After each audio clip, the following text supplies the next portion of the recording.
তা আজকের খুতবায় এমনকি আগামী যে খুতবাগুলো আমরা প্রতিনিয়ত আল্লাহ সুবহানাহু ওয়া তাআলার যে বিচার বিশ্লেষণ আপনাদের কাছে আমরা তুলে ধরি, সেটা হচ্ছে আমরা আমাদের ধর্মীয় কথাগুলো আপনাদের কাছে বলতে থাকব। তো এই চলমান পরিস্থিতিকে কেন্দ্র করে নয়, বরং এই বছর আমার বিষয় ছিল কিয়ামতের পর্বগুলো নিয়ে কথা বলা, যে কিয়ামতের এই আগে পৃথিবীতে কি ঘটবে সেই সম্পর্কে কথা বলা। এক পর্যায়ে আমরা কয়েকটা বক্তব্য দিয়েছি, তাতে আমরা কিয়ামতের লক্ষণে পৌঁছেছি। গত পর্বে কিয়ামতের লক্ষণ বলতে গিয়ে রাসূলুল্লাহ সাল্লাল্লাহু আলাইহি ওয়াসাল্লাম আমাদেরকে জানিয়েছেন কিয়ামত যে অত্যন্ত নিকটে চলে আসছে তার কিছু লক্ষণ দেখে আপনাকে চিনতে হবে। আর কিয়ামত যত বেশি ঘনিয়ে আসবে এই পৃথিবীতে বিপর্যয় নেমে আসবে, মানে ফিতনা আম হয়ে যাবে, মূর্খামি বেড়ে যাবে, এলেম উঠে যাবে, এগুলো হচ্ছে লক্ষণ। তো ফিতনা ব্যাপক হবে। ওয়ায়ুযহারুল ফিতান বলা হয়েছে, ফিতনা আম হয়ে যাবে। আর ফিতনা নাজিল হবে বলা হয়েছে কামাওয়াকিতিল কাতর, মানে বৃষ্টির ফোঁটার মতো ঝরতে থাকবে। বৃষ্টির ফোঁটা যেমন একটার পর একটা ঝরে, এইভাবে পৃথিবীতে মুসলিমদের উপরে বিপর্যয় আসতেই থাকবে। এই ফিতনা নিয়ে গত পর্বে আমরা আলোচনা করেছিলাম।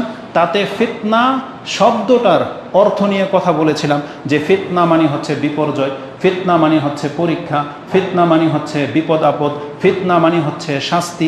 এইভাবে ফিতনা শব্দটাকে কোরআন হাদিসে বহু অর্থে ব্যবহার করা হয়েছে। সেই অর্থ নিয়ে গত খুতবায় আলোচনা করেছিলাম। তার মধ্যে একটা অর্থ কি বললাম? বিপর্যয় এবং বিপদ আপদ, যে মুসলিমদের উপরে, পৃথিবীবাসীর উপরে পৃথিবী যত ঘনিয়ে আসবে বিপদ আপদ তত বাড়তে থাকবে, বিশৃঙ্খলা বিপর্যয় তত দেখা দেবে। মুসলিমদের মধ্যে কত বড় বিপর্যয় দেখা দেবে, যেখানে রাসূলুল্লাহ সাল্লাল্লাহু আলাইহি ওয়াসাল্লাম বলেছেন আমার উম্মতের কিয়দাংশ পুতুল পূজায় লিপ্ত হয়ে যাবে, আবার পুতুল পূজায় লিপ্ত হয়ে যাবে। এবং বলা হয়েছে অধিকাংশদের অবস্থা কেমন হবে? তারা পূর্বের জাতির দিকে ফিরে যাবে।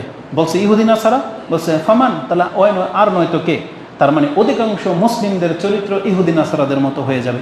এটার চাইতে বড় বিপর্যয় মুসলিমদের জীবনে মনে হয় আর কিছুই ঘটবে না।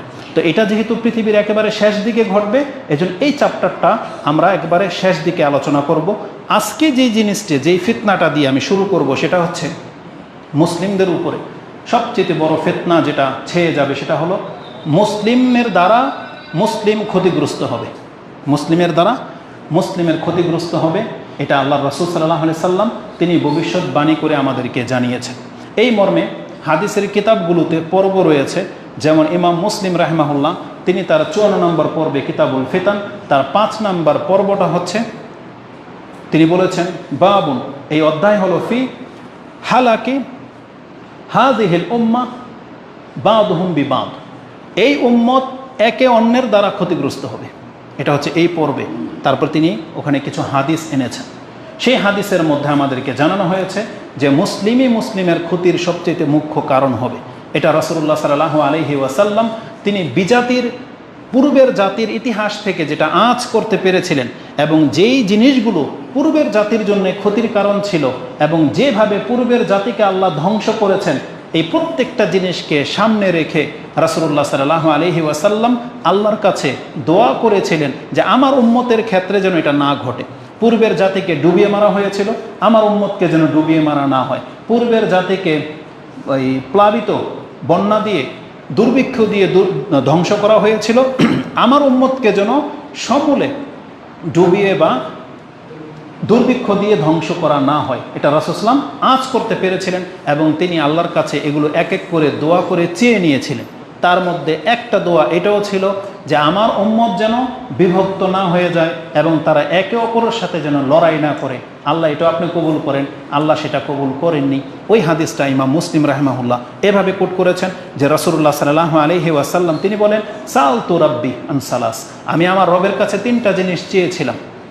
সালতু রাব্বি আল্লাহ ইউহলিকা উম্মতি বি সানাতিল আম্মা বি সানাতিন, আমার উম্মতকে আপনি দুর্ভিক্ষ দিয়ে একেবারে সমূলে ধ্বংস করে দিয়েন না। ফাআতানিয়াহা, রাসূল সাল্লাল্লাহু আলাইহি বলতেছেন আল্লাহ আমার এই দোয়া কবুল করেছেন এবং বলেছেন হ্যাঁ তোমাকে এটা দেওয়া হলো, যে তোমার উম্মতকে আমি দুর্ভিক্ষ দিয়ে ধ্বংস করে দেব না।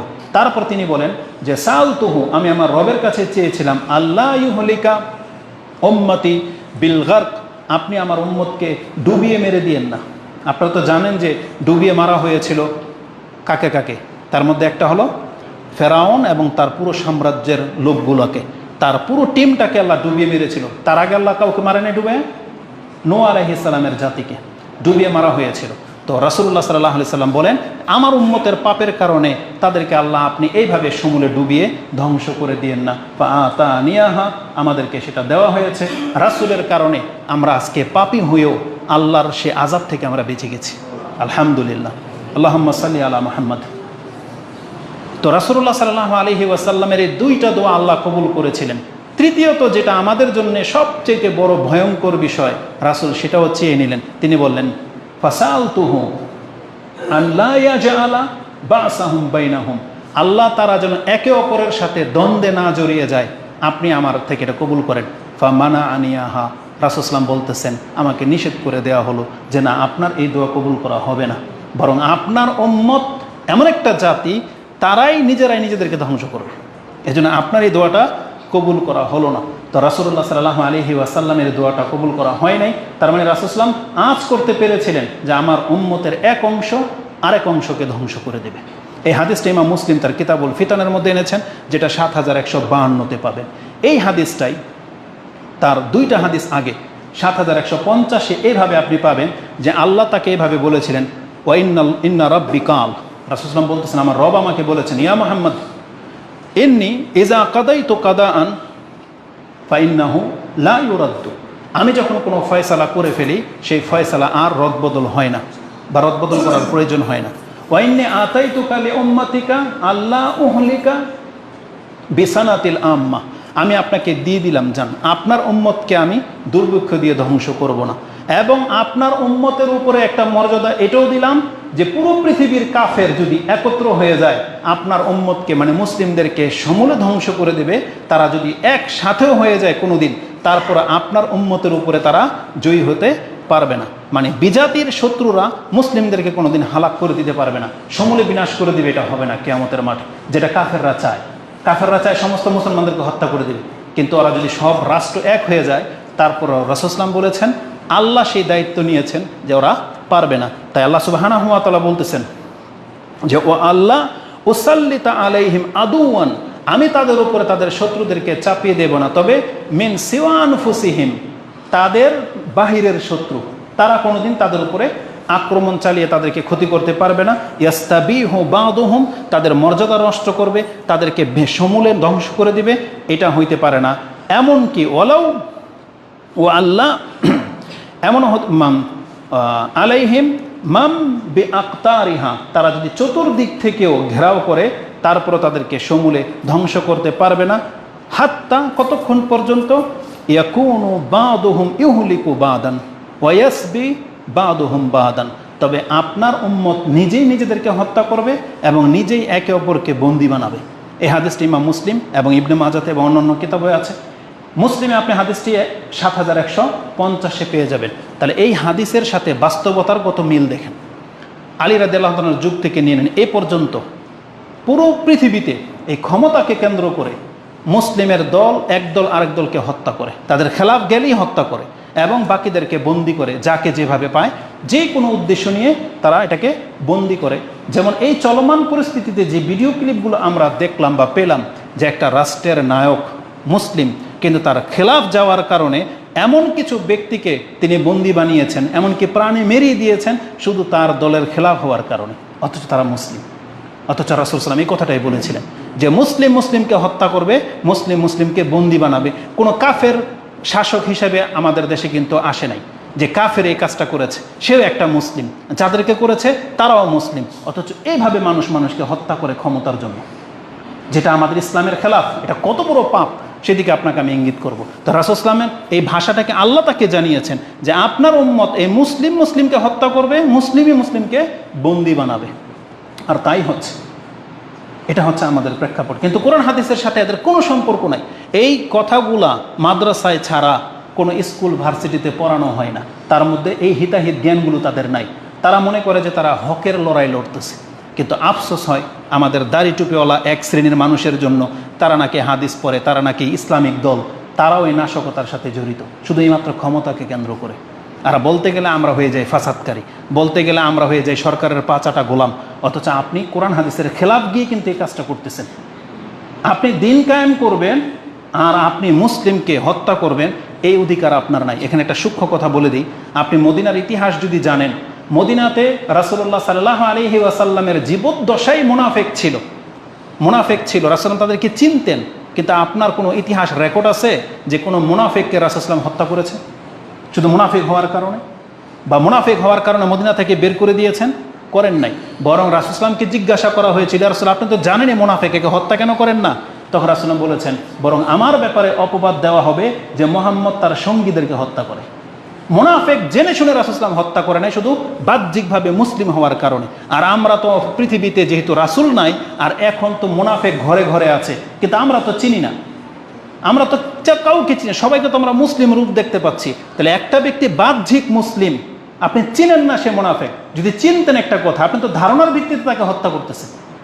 অথচ রাসূল সাল্লাল্লাহু আলাইহি ওয়াসাল্লাম চিনে শুনে পর্যন্ত হত্যা করে নাই, শুধু বাহ্যিক মুসলিমের রূপ থাকার কারণে। এটা হচ্ছে মুসলিমদের ইউনিটি। কিন্তু আমরা আজকে একদল অপর দলকে মুনাফিক বলে মেরে দিতে, মানে আমাদেরকে যে কমেন্ট করে মনে হচ্ছে যে কথা বললে পেলে মেরে দিবে, এমন একটা ভাব। কার বিরুদ্ধে আপনি যেতে চাচ্ছেন? তো রাসূলুল্লাহ সাল্লাল্লাহু আলাইহি ওয়াসাল্লামকে জানানো হয়েছে এই ফিতনার একটা অংশ হলো আপনার উম্মতের এক অংশ আরেক অংশ দ্বারা ক্ষতিগ্রস্ত হবে। এটা হচ্ছে বিপর্যয় যেটা আপনি দেখতে পাচ্ছেন। কেন এইসব কথাগুলো আপনাদেরকে শোনানো হয়? কারণ এটার ভয়াবহতা খুব মারাত্মক। যারা দার্স শোনেন, যারা কোরআন সুন্নাহর দিন পালন করার চেষ্টা করতেছেন, এই কথাগুলো আপনাদেরকে শোনানোর মানে হলো আপনারা কিন্তু এই সমস্ত নাশকতার সাথে জড়ায়েন না। এটা আগেও বলেছি, এখনও বলতেছি, এটাই কিয়ামত পর্যন্ত আমরা বলতে থাকব যে কোনো মুসলিমকে যেন হত্যা না করে, কোনো মুসলিমের রক্ত সম্মান এটা কিন্তু আপনার জন্য হালাল না। এটা খুব মারাত্মক, বিষাক্ত। কিন্তু এটা ঝরলে আপনার অস্তিত্ব নিয়ে প্রশ্ন উঠে যাবে। আল্লাহ সুবহানাহু ওয়া তাআলার কাছে আপনি নাজাত পাবেন কি পাবেন না সেটা নিয়ে প্রশ্ন উঠবে। আসুন আমি আপনাকে দেখাই, একজন মুসলিম যদি একজন মুসলিমকে হত্যা করে, এই সম্পর্কে কোরআন হাদিসে কত কঠোরভাবে আপনাকে সতর্ক সাবধান করা হয়েছে। সেটা ন্যায় আর অন্যায় না, আপনি হক পথে আছেন ধরে নেন, আপনার অধিকার এটা, কিন্তু এটার জন্যে আপনি কোনো মুসলিমের সাথে লড়াই করতে পারেন না।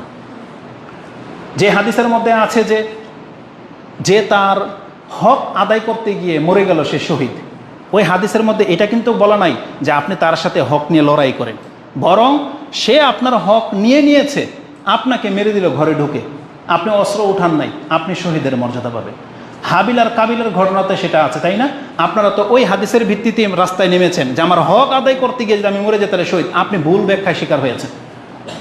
হাবিল কাবিলের সাথে কিন্তু লড়াই করে নাই, বলছে লাইন বাসাত্তা ইয়াদাইয়া, তুমি যদি তোমার হাতকে আমার দিকে প্রসারিত করো, মা আনা বিবাসিত, আমি কিন্তু আমার হাতকে তোমার উপরে উঠাবো না। সে উঠায় নাই কিন্তু হাত, তাকে মেরে দেওয়া হয়েছে। তার পাপ সহ কিয়ামতের মাঠে কাবিল উঠবে, এবং পৃথিবীতে যত হত্যা হয়েছে সমস্ত একটা ভাগ কাবিলের ঘাড়ে গিয়ে পড়বে। এই কথাগুলোই আছে আমাদের দিক নির্দেশনার মধ্যে। আসুন আমি আপনাকে রাসূলুল্লাহ সাল্লাল্লাহু আলাইহি সাল্লাম থেকে দেখাই যে একজন মুসলিমকে হত্যা করলে এটার শাস্তিটা কেমন হতে পারে। প্রথমত কোরআনের আয়াত, আল্লাহ সুবহানাহু ওয়া তাআলা সূরা নিসার মধ্যে 93 নম্বর আয়াতে আল্লাহ সুবহানাহু ওয়া তাআলা বলেন, অমাইয়াক্তুল মুমিনান মুতাআম্মিদান, কেউ যদি কোনো মুমিনকে, কোনো মুসলিমকে ইচ্ছাকৃতভাবে জেনে শুনে হত্যা করে, যেটা মুসলিম, এটা জানার পরে, এই মুতাআম্মিদান মানে হচ্ছে একবারে স্বেচ্ছায় জেনে শুনে তাকে হত্যা করব, তার সাথে লড়াই করে কিন্তু ইচ্ছা করে মুতাআম্মিদান ফাজাযাউহু জাহান্নাম, আল্লাহ বলেছেন তার জাযা হলো জাহান্নাম, খালিদান ফিহা, সেখানে সে চিরকাল থাকবে। ওয়াগাদিব আল্লাহু আলাইহি ফিহা, ওয়াগাদিব আল্লাহু আলাইহি, আল্লাহ তার উপরে অসন্তুষ্ট। ওয়ালানাহু, আল্লাহর লানত মানে সে রহমত থেকে মাহরুম হয়ে যাবে, আল্লাহর রহমত ক্ষমা পাওয়া থেকে সে মাহরুম হয়ে যাবে। আলাই ওয়া আদালাহু আযাবান আযীমা, আর তার জন্য আমি মহান বিপদ প্রস্তুত করে রেখেছি, শাস্তি আমি প্রস্তুত করে রেখেছি। এই 5টা কথা সূরা নিসার এই 93 নম্বর আয়াতে আছে। আপনি শুধু তাফসীরটি একটু পড়ে দেখবেন যে কত ভয়ানক এই তাফসীর। সচরাচর যে হাদিসগুলো আপনি জানেন, আজকে আমি সেগুলো না, একটু ব্যতিক্রম কিছু আপনাকে শোনাবো। আমরা তো জানি যে 100 জন ব্যক্তিকে হত্যা করার পরেও বনী ইসরায়েলের এক ব্যক্তিকে আল্লাহ সুবহানাহু ওয়া তাআলা ক্ষমা করেছিলেন, সে তওবা করেছিল। জেনে নেন ওই হাদিস আপন জায়গায় ঠিক আছে, কিন্তু আব্দুল্লাহ ইবনে আব্বাস রাদিয়াল্লাহু তাআলা আনহুমা তার ব্যাখ্যা কিন্তু আরও কঠিন। এই আয়াতকে কেন্দ্র করে কুফাবাসী যখন দ্বন্দ্ব দেখা দিল যে হত্যার পরে ক্ষমা তওবা রয়েছে, তখন আব্দুল ইবনে মাসউদ রাদিয়াল্লাহু তাআলা আনহুমাকে জিজ্ঞাসা করা হয়েছে এই আয়াত সম্পর্কে, যেটা সূরা ফুরকানে আছে, যে যেই ব্যক্তি দয়াময়ের বান্দা নয় তারা আল্লাযীনা ইয়াদউনা মা আল্লাহি ইলাহান আখার ওয়ালা ইয়াকতুলুনা আন-নাফসাল্লাতী হারামাল্লাহু ইল্লা বিল হক ওয়ালা ইয়াজনুন ওয়া মা ইয়াফআল যালিকা ইয়ালকা আসামা। সূরা ফুরকানে যে আয়াতটা আছে 69-এ, যে যেই ব্যক্তি দয়াময়ের বান্দা সে শিরিক করতে পারে না, কাউকে হত্যা করতে পারে না, কারোর সাথে জেনা করতে পারে না, এটা দয়াময়ের বান্দার কাজ না, যদি কেউ করে ফেলে তাকে আমি কঠিন শাস্তি দেব। তারপর ইল্লা মান তাবা ওয়া আমানা ওয়া আমিলা আমালান সালিহান, যেই ব্যক্তি ঈমান আনবে, তওবা করবে, সৎ কাজ করে যাবে, তাকে আল্লাহ ক্ষমা করে দেবে। ওই আয়াত সম্পর্কে জিজ্ঞাসা করা হয়েছে। সুবহানাল্লাহ। আব্দুল ইবনে আব্বাস কি ব্যাখ্যা করেছেন একটু পরে সেই কথাটা আমি আপনাকে বলবো। আমি আগে মূল থিমটা আপনার কাছে তুলে ধরি। একটা, আল্লাহ সুবহানাহু ওয়া তাআলা বলেছেন সেই ব্যক্তি জাহান্নামী, তাকে কঠিন শাস্তি দেওয়া হবে। রাসূলুল্লাহ সাল্লাল্লাহু আলাইহি ওয়াসাল্লাম একজন মুসলিম ব্যক্তিকে হত্যা করা এটাকে কুফরির সাথে তুলনা করেছেন। কুফরি, কোনো মুসলমান যদি করে তাহলে সে কাফের হয়ে যাবে, এই ফতোয়া রাসূলুল্লাহ সাল্লাল্লাহু আলাইহি ওয়াসাল্লামের মুখ থেকে উচ্চারিত হয়েছে। মানে কাফেরের যে মান, একটা হত্যাকারীকে সেই মান দেওয়া হয়েছে। রাসূলের ভাষাটা কি? রাসূলুল্লাহ সাল্লাল্লাহু আলাইহি ওয়াসাল্লাম বলেন, লা তারজিউ, যেমন বিদায় হজের ভাষণ একবার শেষ খুতবাতে রাসূল সাল্লাল্লাহু আলাইহি ওয়াসাল্লাম বলেছিলেন, লা তারজিউ বাদি দুল্লালান আও কুফফারান ইয়াদরিবু রিকাবা বাদুকুম বাদ। দেখো আমার পরে তোমরা আবার কুফরির দিকে ফিরে যেও না। কিভাবে কুফরি হবে? রাসূলুল্লাহ সাল্লাল্লাহু আলাইহি ওয়াসাল্লাম বলেছেন, ইয়াদরিবু বাদুকুম রিকাবা বাদ, তোমরা একে অপরের গর্দানে মারবে, মানে হত্যা করে দিবে, এটা কিন্তু তোমাদেরকে কুফরির দিকে নিয়ে যাবে। এই কথা বলার পরে রাসূলুল্লাহ সাল্লাল্লাহু আলাইহি ওয়াসাল্লাম আল্লাহর দিকে ইশারা করে বলেছিলেন, হাল বাল্লাগতু আল্লাহুম্মা হাল বাল্লাগতু, আল্লাহ আমি কি কথা পৌঁছে দিলাম? তারপর তিনি বলছেন, আল্লাহুম্মা শাহাদ, আল্লাহ তুমি সাক্ষী থাকো, আমি পুরো পৃথিবীর কাছে এই কথাটা প্রচার করে দিলাম যে কোনো মুসলিমকে যদি কোনো মুসলিম হত্যা করে তাহলে সে কুফরির দিকে ফিরে যাবে। আর এই কুফরি মানে বড় কুফরি, সেটার প্রমাণ আমি আপনাকে দিই। এই হাদিসটা তো ইমাম বুখারী রাহিমাহুল্লাহ তিনি 68 উল্লেখ করেছেন, 6868, তার 6865, তার 3টা হাদিস আগে চলে যান, সেখানে একজন সাহাবী রাসূলুল্লাহ সাল্লাল্লাহু আলাইহি ওয়াসাল্লামকে একটা ঘটনা তুলে ধরে জিজ্ঞেস করতেছেন। মিকদাদ, তিনি বদরি সাহাবী ছিলেন, বদরের যুদ্ধে উপস্থিত ছিলেন। তো বলছে, ইয়া রাসূলুল্লাহ, ওই ব্যক্তি সম্পর্কে আপনি কি বলবেন যেই ব্যক্তি কুফরি অবস্থায় যুদ্ধে অংশ নিয়েছে এবং একজন মুসলিমের একটা হাতকে কেটে দিয়েছে, যুদ্ধ অবস্থায় একটা মুসলিমের হাতকে কেটে দিয়েছে, পালাক্রমে পাল্টাপাল্টি করে সে ধরা পড়ে গেছে। এখন এই মুসলিম তাকে এখন হত্যা করবে, এক চিপাতে পেয়ে গেছে, এখন হত্যা করবে। এই হত্যা করার মুহূর্তে সে বলে দিয়েছে লা ইলাহা ইল্লাল্লাহ বা আসলামতু লিল্লাহ, আমি আল্লাহর প্রতি ঈমান আনলাম, সে মুসলমান হয়ে গেছে। কিন্তু এই লোকটা কুফরি অবস্থায় আমার একটা হাতকে কেটে দিয়েছে, আক্তুলু, আমি কি তাকে এখন হত্যা করব? তাকে হত্যা করব?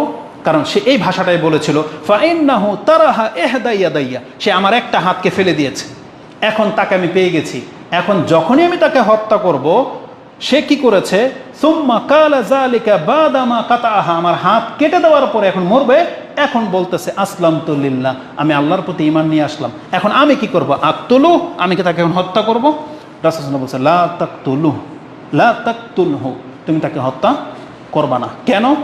তুমি যদি এখন তাকে হত্যা করো, রাসূল জবাবটা কি দিয়েছে শোনেন, বলছে তুমি যদি এখন তাকে হত্যা করো, সুম্মা কালা যালিকা, এটা বলেছেন, লা তাকতুলহু ফাইন কাতালতাহু, এখন যদি তুমি তাকে হত্যা করো কালেমা বা মুসলিম জানার পরে, কাতালতুহু ফাইন্নাহু বিমানজিলাতিকা কাবলা আন তাকতুলু, তুমি তাকে হত্যা করার আগে তোমার মানটা যেখানে ছিল, তার মানে একজন মুজাহিদ, একজন সাহাবী, একজন মুসলিম ইমানদার, আর হচ্ছে মুজাহিদ, তুমি এখন যেই মানে আছো তাকে হত্যা করার আগে, তাহলে সেই ব্যক্তি তোমার এই মর্যাদাটা পেয়ে যাবে, তোমার মর্যাদা পেয়ে যাবে। আর তুমি যদি হত্যা করে ফেলো, তোমার মর্যাদা কি হবে? ও আনতা বিমানজিলাতাহা ও আনতা বিমানজিলাতিহি কাবলা আইয়াকুলা কালিমাতান কাদ কাল, একটু আগে যে সেই কালিমাটা উচ্চারণ করে ফেলেছিল, তার আগে তার অবস্থানটা যেখানে ছিল, মুসলমান ছিল না কাফের ছিল? বলছে তুমি তো এখন কালিমা পড়ার পরে তাকে হত্যা করো, তাহলে তার মর্যাদাটা যেখানে ছিল তোমার মর্যাদা সেখানে চলে যাবে। এই হাদিস বুখারী মুসলিমের হাদিস। তার মানে জেনে শুনে একজন মুসলিমকে যদি কেউ হত্যা করে, রাসূলুল্লাহ সাল্লাল্লাহু আলাইহি ওয়াসাল্লাম এটাকে কুফরের সাথে তুলনা করেছে। এখন কিয়ামতের মাঠে ফয়সালাটা কি হবে এটা আপনারা এখানে দেখে নিন। কুফরি হবে কি হবে না না কি এটা আপনি গবেষণা করেন, এটা আমার কাজ না। রাসূলুল্লাহ সাল্লাল্লাহু আলাইহি ওয়াসাল্লাম এতভাবে ধমক দিয়েছেন, শুধু এটা আপনি মাথায় রাখেন যে একজন মুসলিমকে হত্যা করা কুফরের সাথে তুলনা করেছেন রাসূলুল্লাহ সাল্লাল্লাহু আলাইহি ওয়াসাল্লাম। আব্দুল্লাহ ইবনে ওমর রাদিয়াল্লাহু আনহু কি বলেছেন, তার বর্ণনা যে হাদিসটি আছে, রাসূল সাল্লাল্লাহু আলাইহি ওয়াসাল্লাম বলেছেন, লা ইয়াজালুল মুমিন মিন ফুসহাতি মিন দিন, একজন ব্যক্তি দিনের গণ্ডি থেকে ততক্ষণ পর্যন্ত বের হয় না, তার দিনের নিরাপত্তায় সে থাকে, সে মুসলিম, মুসলিম মানে তার রক্ত হালাল না, তার রক্ত এখন নিরাপদ, সে ততক্ষণ পর্যন্ত তার রক্তকে সে নিরাপদ রাখবে যতক্ষণ পর্যন্ত মালাম ইউসিব দামা হারামান, যে যাকে আল্লাহ হত্যা করতে হারাম করেছেন হারামান, সেই ব্যক্তির রক্ত ঝরানো পর্যন্ত সে নিরাপত্তায় থাকবে। তার মানে একজন মুসলিম যদি একজন হারাম ব্যক্তিকে হত্যা করে, রক্ত ঝরায়, তার মানে সে ইসলামের যেই গণ্ডির যেই মর্যাদা সেটা সে হারিয়ে যাবে, হারিয়ে ফেলবে। এটাও ইমাম বুখারী রাহিমাহুল্লাহ কোট করেছেন, যেটা আপনি হাদিস 68-62 পেয়ে যাবেন, 6862 পেয়ে যাবেন। তাহলে এই হাদিসগুলোর মধ্যে রাসূলুল্লাহ সাল্লাল্লাহু আলাইহি ওয়াসাল্লাম কুফরির ফতোয়া লাগিয়ে দিয়েছেন, যেই ব্যক্তি কোনো ইচ্ছাকৃতভাবে কোনো মুসলমানকে হত্যা করবে, এবং রাসূলুল্লাহ সাল্লাল্লাহু আলাইহি ওয়াসাল্লাম আমাদেরকে নিষেধ করেছেন। অতএব মুসলিমের দ্বারা যেন কোনো মুসলিম খুন না হয়, যদিও তাকে আপনি জানেন যে সে মানে যদিও আপনাদের জানা আছে যে শিরক ব্যতীত যে কোনো গুনাহ আল্লাহ সুবহানাহু ওয়া তাআলা মাফ করে দিবেন। একটু আগে যে কথাটা বলেছিলাম যে ওই আয়াতের ব্যাখ্যা কি, যে আজকে আমরা যারা মনে করি যে শিরকের চাইতে যে কোনো গুনাহ আল্লাহ মাফ করে দিবেন, যেমন সূরা নিসার মধ্যে 2টা আয়াতে এসেছে 48 এবং 116 সম্ভবত, তাহলে সেই আয়াতের ব্যাখ্যা কি? একজন তাবি আব্দুল ইবনে আব্বাসকে এর ব্যাখ্যা জানতে চেয়েছেন যে সূরা নিসার 3টা আয়াতের তাফসীর গিয়ে পড়বেন। সূরা তাহা 20 নম্বর সূরার 82 নম্বর আয়াত, সূরা ফুরকান 25 নম্বর সূরার 70 নম্বর আয়াত, এবং সূরা নিসার এই 93 নম্বর আয়াত, যেখানে আল্লাহ মুসলিমকে হত্যা করতে চরমভাবে নিষেধ করেছেন এবং কি শাস্তি আছে সেই আয়াতগুলোতে পাবেন।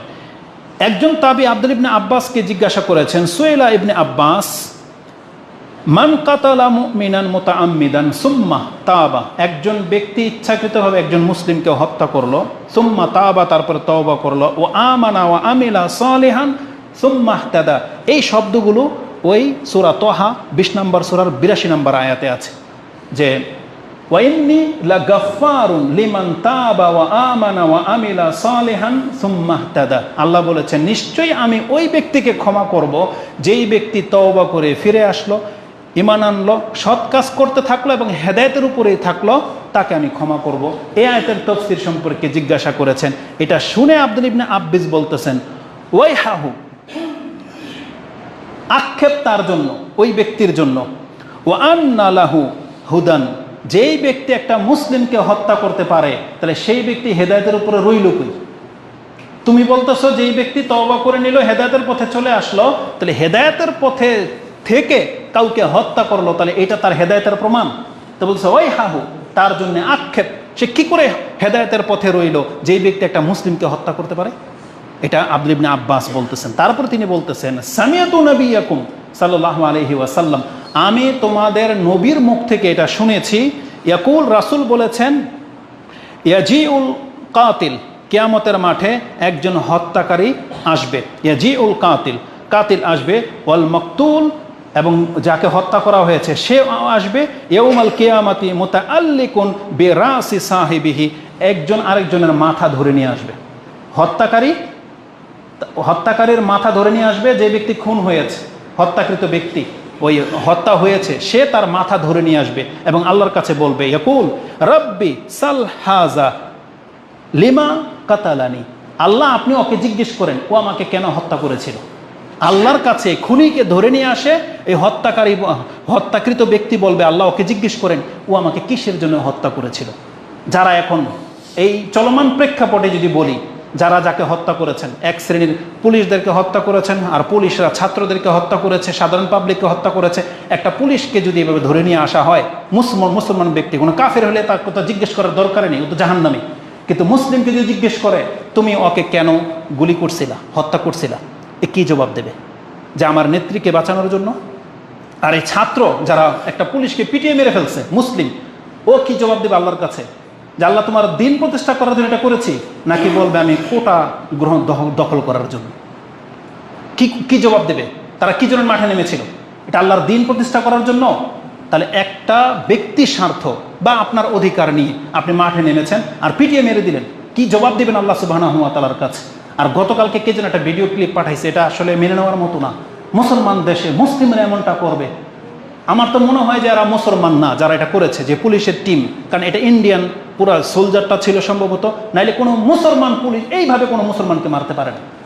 কতগুলো ছাত্র পিলারের নিচে পালাইছে আর কি, লুকাইছে। আচ্ছা, ওরা বুঝলাম যে ওরা ইসলামিকরণ করে নাই, কিন্তু একটা গ্যাদারিং লেগে গেছে। কিন্তু মুসলিম পিলারের নিচে লুকাইছে, পুরো টিম এসে ওরা বলতো, ফায়ার করতে বলতো তোরা যা এখান থেকে চলে যা, আয়েশা সাথে সাথে ফায়ার করছে একবার, প্রত্যেকটার জায়গাতে 10 জনের লাশ পড়ে গেল জায়গাতেই। এটা কোনো মুসলমানের দৃশ্য হতে পারে না। এটা কোনোদিন কোনো ইসলাম এই ব্যক্তিদেরকে ক্ষমা করবে না, সে যত ন্যায়ের জন্য লড়ুক না কেন, এই ব্যক্তিরা ক্ষমা পাবে না। কারণ এই তার মাথা ধরে নিয়ে এসে আল্লাহর কাছে জিজ্ঞাসা করবে, আল্লাহ আপনি জিজ্ঞেস করেন সে আমাকে কেন হত্যা করেছে। রাসূলুল্লাহ সাল্লাল্লাহু আলাইহি ওয়াসাল্লাম বলেন, ওয়াল্লাহি আল্লাহর কসম করে বলতেছি, লাকাদ আনজালাহাল্লাহু আযজা ওয়া জাল্লা আলা নাবিয়িকুম, তোমাদের নবীর উপরে এই আয়াত নাজিল করার পরে, আল্লাহর কসম করে তিনি বলতেছেন, এই আয়াত নাজিল করার পরে সুম্মা মা নাসাখা বাদাহা আনজালাহা, আল্লাহ এই আয়াতের খেলাফ আর কোনো আয়াত নাজিল করে নাই। তার মানে আল্লাহ এই সূরা নিসার 93 নম্বর আয়াতটা খুন সংক্রান্ত সর্বশেষ নাজিলকৃত শেষ আয়াত, এটা কোনো আয়াত দিয়ে রহিত হবে না।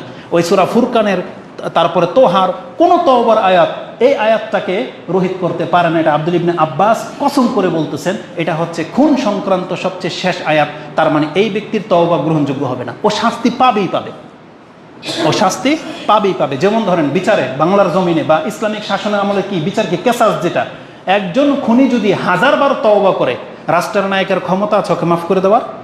মাফ করে দেওয়ার ক্ষমতা নেই। ওকেও দুনিয়াতে কি করা হবে?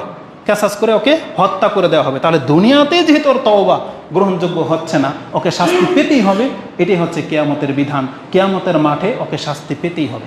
তবে আল্লাহ সুবহানাহু ওয়া তাআলা যেহেতু ক্ষমাশীল দয়াবান, কোনো ব্যক্তি যদি তার জীবনের সর্বোচ্চ চেষ্টা যদি করে, হতে পারে আল্লাহ সুবহানাহু ওয়া তাআলা তাকে ক্ষমা করুক, আমাদের এই ভাইদেরকে ক্ষমা করুক। আমরা এই দোয়াই করতে পারি। এছাড়া আমাদেরকে তাদের শহীদি ট্যাগও লাগাইতে পারি না। তারা ফাসাদকারী বা কি, আমরা কোনো ফতুয়াবাজি করতেছি না। এখন যা ঘটে গেছে তো ঘটে গেছে। আমাদের এই দুই পক্ষের মুসলিম ভাই যারা একে অপরকে হত্যা করেছে, যতদিন আমরা বেঁচে আছি আমরা শুধুমাত্র আল্লাহর কাছে বলবো, আল্লাহ ওদের ভুলটাকে আপনি মাফ করে দেন। আর আমাদের সন্তানদেরকে বলবো, দেখেন আপনি হকের লড়াই বলেন, যাই বলেন, আমাদের আলেমরা বলতেছে এই গণতান্ত্রিক সিস্টেমে আপনি কোনো হক আদায় করার জন্য রাস্তায় নামবেন না। এটা আমাদেরকে শিক্ষা দেওয়া হচ্ছে, কারণ এই সিস্টেমটাই হচ্ছে ইসলামের বহির্ভূত সিস্টেম, এটা কোনো ইসলামিক তরিকা না। অতএব আপনার এই ন্যায়সঙ্গত দাবি নিয়ে আপনার রাস্তায় নামবেন, এটা আপনার ন্যায়সঙ্গত হবে না। কারণ রাসূলুল্লাহ সাল্লাল্লাহু আলাইহি ওয়াসাল্লামের দিক নির্দেশনা এটা ছিল না। কত আশ্চর্যের ব্যাপার, কেমনে আপনাকে বুঝাই। আলী রাদিয়াল্লাহু তাআলা আনহু আর মুয়াবিয়া রাদিয়াল্লাহু তাআলা, দুই গ্রুপ মুসলিম যখন ঝগড়া লেগে গেল, একজন তাবি অস্ত্র রেডি করতেছে, বের হবে। আবু বকর রাদিয়াল্লাহু তাআলা বলতেছেন তুমি ফিরে যাও। তো বলতেছে আমি রাসূল সাল্লাল্লাহু আলাইহি ওয়াসাল্লামের চাচাতো ভাইকে সাহায্য করতে যাব না। বলছেন না, তুমি যাবে না। কারণ রাসূলুল্লাহ সাল্লাল্লাহু আলাইহি ওয়াসাল্লাম বলেছেন, ইজাল তাকাল মুসলিমাইনি বিসাইফিহিমা ওয়াল কাতিল ওয়াল মাকতুলু ফিন্নার, যখনই কোনো মুসলিম অস্ত্র নিয়ে মুখোমুখি দাঁড়িয়ে যায়, একজন হত্যা হলে দুজনে জাহান্নামে চলে যাবে, তুমি ফেরত যাও। এটা হচ্ছে তাদের দিক নির্দেশনা। পৃথিবীতে কত জুলুম হয়েছে তাদের উপরে। আর আজকে যে নির্বুদ্র আমাদেরকে বলে যে আলেমরা কি রাষ্ট্র চালাইতে পারবে কিনা, আপনি জেনে নেন সাহাবীদের থেকে নিয়ে আজ পর্যন্ত কোনো আলেম কোনো রাষ্ট্র দখল করার কাজে যায়নি। হাজ্জাজ বিন ইউসুফের মতো জালেম শাসক আমলে অসংখ্য সাহাবী বেঁচে ছিল, কেউ কোনো প্রতিবাদে যায়নি যে আমাদেরকে ক্ষমতা ছেড়ে দেন, আমরা ক্ষমতা চালাবো। আব্দুল ইবনে আব্বাস তখন বেঁচে ছিলেন, আব্দুল ইবনে ওমর সম্ভবত ছিলেন, আনাস ছিলেন, কত সাহাবী ছিলেন তখন। কিন্তু কেউ এই আশায় তারা কোনোদিন জীবনযাপন করতেন না যেই স্বপ্ন আমরা দেখি না, এটা হওয়ার না। আমরা আমাদের দিনী ভাইদেরকে বলবো, অন্তত এই খায়েশ ছেড়ে দেন, এই ফিতনার জায়গা থেকে আপনি নিজেকে গুটিয়ে রাখার চেষ্টা করেন। আপনার আমার কাজ হচ্ছে দেশের কল্যাণের জন্য দোয়া করা। আমাদের মুসলিম ভাইদেরকে যত পারে আমরা বুঝিয়ে রাখবো, এটা আমাদের দায়িত্ব। যেমন একজন বলতেছে, হুজুর ফিতনা করে তো মহিলা নেতৃত্ব তো গায়েব হয়েই গেল। তার মানে চিৎকারি করে বলতেছে যেটাকে আপনি ফিতনা বলতেছেন, এই ফিতনা দিয়ে তো একটা উপকার হইল, যে নারী নেতৃত্ব তো দূর হইল। আমরা এক্ষেত্রে কি বলবো? রাসূলুল্লাহ সাল্লাল্লাহু আলাইহি ওয়াসাল্লামের সেই হাদিস, এটা আপনি নিতে পারেন কি না পারেন আমি জানি না, বুখারী এবং মুসলিমে আছে। রাসূল বলছেন, ইন্নাল্লাহা লা ইউআইয়িদু হাযাদ দ্বীন বিরাজুলিন ফাজিরিন। কখনো কখনো আল্লাহ সুবহানাহু ওয়া তাআলা পাপীকে দিয়েও ইসলামের খেদমত করিয়ে নেয়, এটা আপনি জেনে নেন। এটা আল্লাহর নীতি। আব্দুল ইবনে রাসূলুল্লাহ সাল্লাল্লাহু আলাইহি সাল্লামকে আব্দুল মুত্তালিব, আবু তালেব রাসূল সাল্লামের চাচা, তাকে লালন পালন করে নাই। তিনি একা যতটা খেদমত করছে রাসূল সাল্লামের ক্ষেত্রে পৃথিবীর সমস্ত মানুষ সেটা করে দেখায় নাই। কিন্তু সেই ব্যক্তিকে কিন্তু আল্লাহ মাফ করে দেবে না। কারণ আল্লাহ সুবহানাহু ওয়া তাআলা রাসূল বলছেন যে একজন ব্যক্তি হত্যা করতে করতে মানে একেবারে মরে গেল, তখন একজন সাহাবী বলতেছে ইয়া রাসূল সে জান্নাতি, রাসূল বলতেছে ফাদাখালান নার, সে জাহান্নামে যাবে। কোনো কারণ জানে না কেউ, তারপরে সংবাদ আসলো সে নিজে আত্মহত্যা করেছে। কিন্তু ও তো কাফেরদেরকে হত্যা পর্যন্ত করেছে, কাফেরদেরকে তো কচুকাটা করেছে। তাই বলে কি রাসূলুল্লাহ সাল্লাম জানিয়েছেন যে যেহেতু কাফেরদেরকে হত্যা করছে এই খুশিতে আল্লাহ তাকে মাফ করে দিয়েছেন? রাসূল সাল্লাম বলছেন না, সে জাহান্নামে যাবে, কারণ সে ইসলামের একটা অপরাধ করেছে, নিজে নিজে আত্মহত্যা করেছে। তাহলে আপনাকে এই বিধানগুলো বুঝতে হবে। ন্যায় আর অন্যায় এটা আপনি আপনার আলেমদের কাছ থেকে শেখার চেষ্টা করেন। আজকে আপনারা আপনাদের আলেমদেরকে চেতনার মূল্যায়ন করেন না, অথচ তারা আপনাদেরকে তাওহীদ শেখাচ্ছে, তারা আপনাদেরকে হক পথ শেখাচ্ছে, আর তাদেরকে ডিঙ্গিয়ে আপনি এক কদম আগে চলে যান। এটা হওয়ার না। আল্লাহ আমাদেরকে বোঝার এবং সে অনুযায়ী আমল করার তৌফিক দান করুন, আমিন। তো রাসূলুল্লাহ সাল্লাল্লাহু আলাইহি ওয়াসাল্লাম আমাদেরকে কঠোরভাবে নিষেধ করেছে, যদি সময় পাস হয়ে চলে গেছে, যে মুসলিমকে হত্যা করবে এটা কত বড় পাপ। আর যারা হাদিসের সহিহ জয়ীফ মানেন না, মানে হাদিস হইলেই হইল, আপনারা আরও বড় বিপদে জানেন, আপনারা আরও বড় বিপদে। এই যে হানাফি যারা যত মাযহাবের লোকগুলো আছে, যারা হাদিস হইলেই হইল, যেমন ইবনে মাজা থেকে সবরাত প্রমাণ করে দেয়, এই ইবনে মাজার আরেকটা হাদিস নিয়ে নেন, যদি হাদিস হইলেই হয় তাহলে এই হাদিসে কি আছে জানেন? হাদিসটা হচ্ছে 26-20, আপনি ঘরে গিয়ে পড়ে নিন, আমি ডিটেলস যাব না। 26-20 2620 নম্বরে হাদিসে আছে, কেউ যদি কোনো মুসলিমকে হত্যা করে না, শুধু হত্যার করার জন্য একটু উস্কানিমূলক কিছু একটা বলেছে বা সাপোর্ট করেছে বা কোনোভাবে রিলেটেড, কিয়ামতের মাঠে এই ব্যক্তি উঠবে, তার কপালে লেখা থাকবে, লেখাটা কি থাকবে? লেখা থাকবে আয়াসুন মিন রাহমাতিল্লাহ, এই ব্যক্তি আল্লাহর রহমত থেকে মাহরুম, বঞ্চিত। আয়াসুন কেন কেন লেখা থাকবে? মানে ফেরেশতারা দেখলে বলবে এই ব্যক্তির উপর রহমত করা হবে না, একটা লেখা উঠে যাবে যে এই ব্যক্তি আল্লাহর রহমত থেকে মাহরুম। কেন? কারণ সে একজন মুসলিমকে হত্যার কাজে সাপোর্ট করেছিল, ইঙ্গিত দিয়েছিল, কোনো একটা কথা বলেছিল যেটা রিলেটেড। তাহলে এই ব্যক্তির কপালে লেখা থাকবে কি আয়াসুন মিন রাহমাতিল্লাহ, আল্লাহর রহমত থেকে সে মাহরুম। আল্লাহ বাঁচাইছে যে হাদিস সহি না, যদি সহি হতো বলেন কি অবস্থা হবে? যারা হত্যা করেছে তারা যে কত বড় বিপদে, যারা হত্যার সহযোগী ছিল তারাই বিপদে পড়ে যাবে। আর এই হাদিস সহি না হলেও এই বিধানটা এমনই, মুসলিমদেরকে হত্যা করার কাজে যারা অংশ নেয় তারা কোনোদিন মুক্তি পাবে না, আপনি জেনে নেন। অতএব তওবা ছাড়া আমাদের সামনে আর কোনো রাস্তা খোলা বাকি নেই। শেষ যে পয়েন্টটা আপনার কাছে উল্লেখ করব দ্বিতীয় খুতবায়, যে এই হত্যা থেকে বাঁচানোর জন্য রাসূল সাল্লাল্লাহু আলাইহি ওয়াসাল্লাম কত কি পদক্ষেপ নিয়েছিলেন, তিনি কতটা আমাদেরকে ভালোবাসতেন, সেটা আমি আপনাকে একটু কয়েকটা কথা বলবো। আকুলু লিকাউলি হাযা আস্তাগফিরুল্লাহ লি ওয়া লাকুম ওয়া লিসাইরিল মুসলিমিন ফাস্তাগফিরু ইন্নাহু হুয়াল গফুরুর রহিম।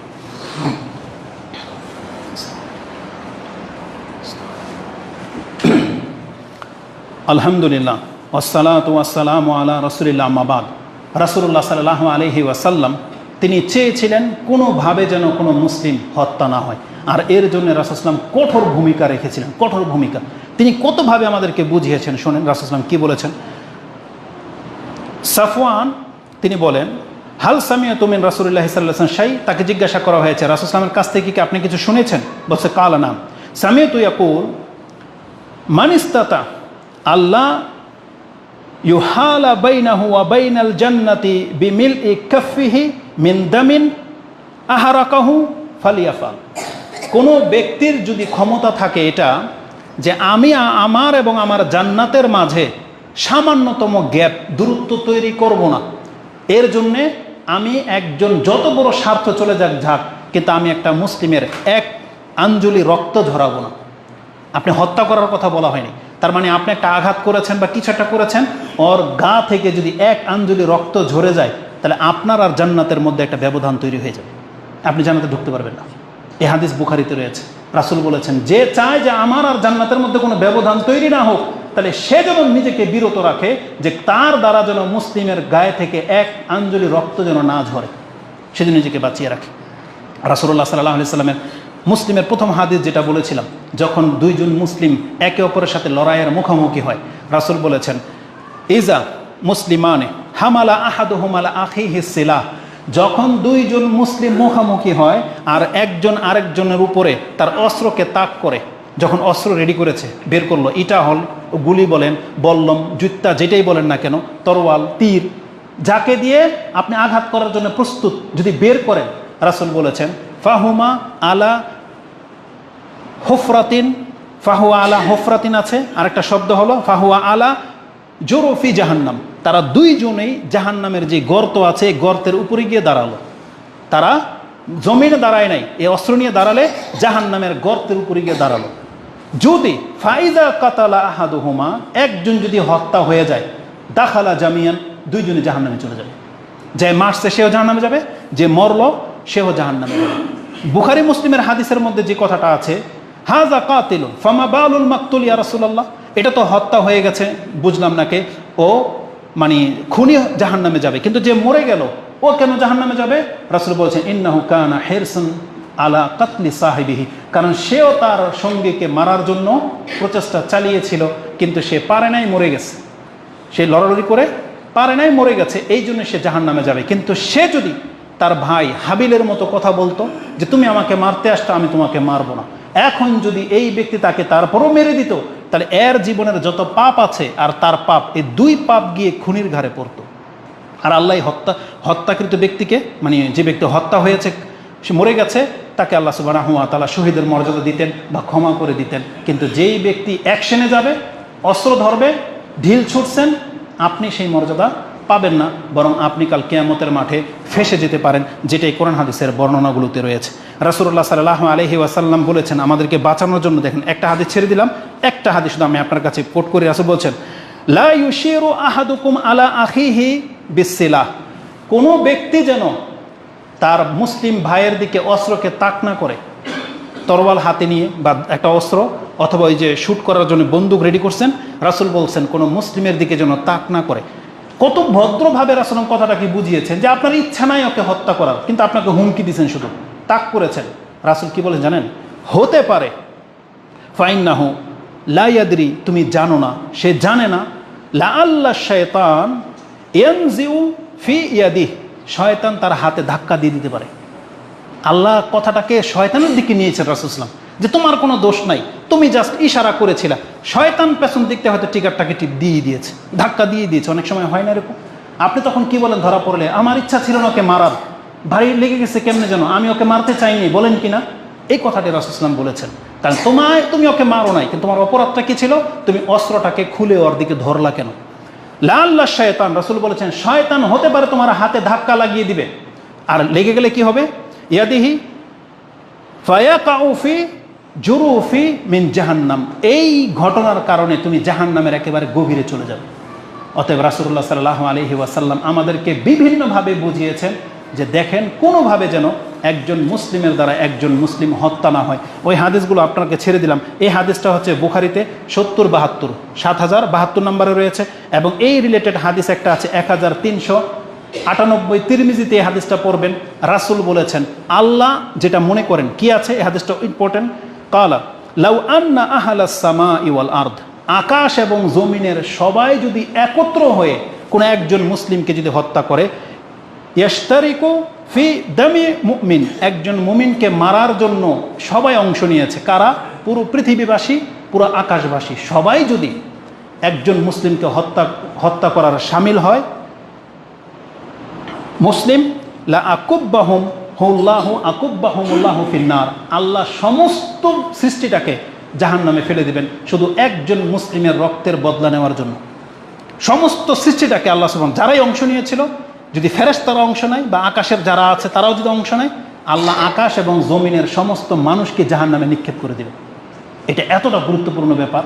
অতএব আমরা কখনোই আপনাকে বলবো না যে আপনি আপনার মানে হকের জন্য লড়াই করেন আর মুসলিম হয়ে মুসলিমদেরকে হত্যা করবেন।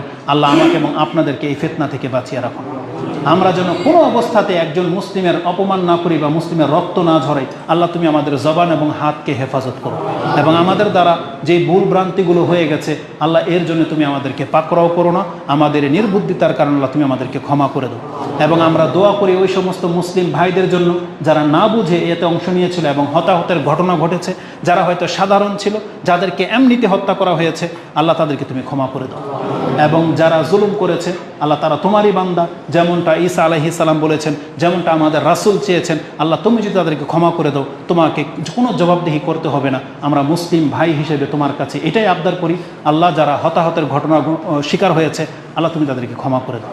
এবং বাংলার জমিনে আল্লাহ তোমার কৌশলে হচ্ছে সবচেয়ে উত্তম কৌশল, যেটা আমরা পারিনি, যেটা কিছু যুবকদেরকে দিয়ে আল্লাহ তুমি ঘটিয়ে দিয়েছো, যেটা আমাদের একান্ত মনের কামনা বাসনা ছিল যে নারী নেতৃত্ব বাংলার জমিন থেকে উৎখাত হয়ে যাক এবং শ্রদ্ধা সম্মানের নামে যেভাবে মূর্তিগুলো গড়ে উঠতেছিল সেগুলো নিপাত যাক। আলহামদুলিল্লাহ সেটা হয়েছে। আমাদের চাওয়া বা আমাদের পাওয়া হতে পারে আল্লাহ সুবহানাহু ওয়া তাআলা আমাদের এই ডাককে কবুল করেছেন, বা এই বড় দায়িত্ব থেকে আল্লাহ আমাদেরকে অব্যাহতি দিয়েছেন, আল্লাহ নিজেই সেই কাজটা ঘটিয়েছেন। এর জন্য আমরা আল্লাহর শুকরিয়া আদায় করি, আমরা বলি আলহামদুলিল্লাহ। এবং আমরা চেষ্টা করব ভবিষ্যতে যেন বিশৃঙ্খলা না হয়। এখন এই পরিস্থিতিতে এই জাতি আমাদের কথা শুনুক বা না শুনুক, তারা বলতেছে হুজুররা নাকি কিছুই বিলি করেনি। আমরা আপনাদেরকে শুধরানোর জন্য আমাদের এই টিম, আহলে হাদিস সালাফিয়ার মানহাজের এই টিম নাকি কিছুই করতেছে না দুনিয়ার ভূমিকায়, তারা বিলে কিছুই করে না শুধু বক্তব্য ছাড়া। অথচ আপনাদেরকে আমরা বলবো তারা যেটা বলছে বলছে, কিন্তু আপনারা এমন হয়ে যান আপনার দ্বারা মুসলিমের একটা সম্পদ, দেশের কোনো একটা কাটাও নষ্ট হবে না। আপনি এটা আল্লাহর সাথে ওয়াদা করেন যে আল্লাহ আমি এমন মুসলিম যে আমার যত বড় স্বার্থ ক্ষুণ্ণ হোক না কেন, আমি আমার দ্বারা এই রাষ্ট্রের মুসলিমদের কোনো একটা সম্পদ আমার দ্বারা নষ্ট হবে না। এটা ওয়াদা আপনাকে আল্লাহর সাথে করতে হবে। চাই ক্ষমতায় যারা থাকুক থাকুক, তাতে আমাদের কোনো মাথা ব্যথা নাই। আমাদের মূল কাজ হচ্ছে ইসলাম নিয়ে, আল্লাহ সুবহানাহু ওয়া তাআলার অধিকার হক নিয়ে এটা আমরা মাঠে নেমেছি, কাজ করে যাব। তবে যারা আসলে আমাদের মানহাজের ক্ষতি হবে, আল্লাহ তাদের কাছ থেকে আমরা তোমার কাছে আশ্রয় চাচ্ছি। এমন কোনো বিপদ তুমি সালাফি মানহাজের উপরে চাপিয়ে দিও না যেটা আল্লাহ আমরা নিতে পারবো না। আল্লাহ আমরা অধম, আমরা শক্তিহীন, আমরা শুধু তোমার রহমতের আশায় অপেক্ষায় আছি, তোমার দিকে তাকিয়ে আছি।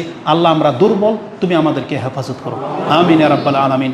সুবহানাকা আল্লাহুম্মা রাব্বানা ওয়া বিহামদিকা আশহাদু আল্লা ইলাহা ইল্লা আনতা আস্তাগফিরুকা ওয়া আতুবু ইলাইক।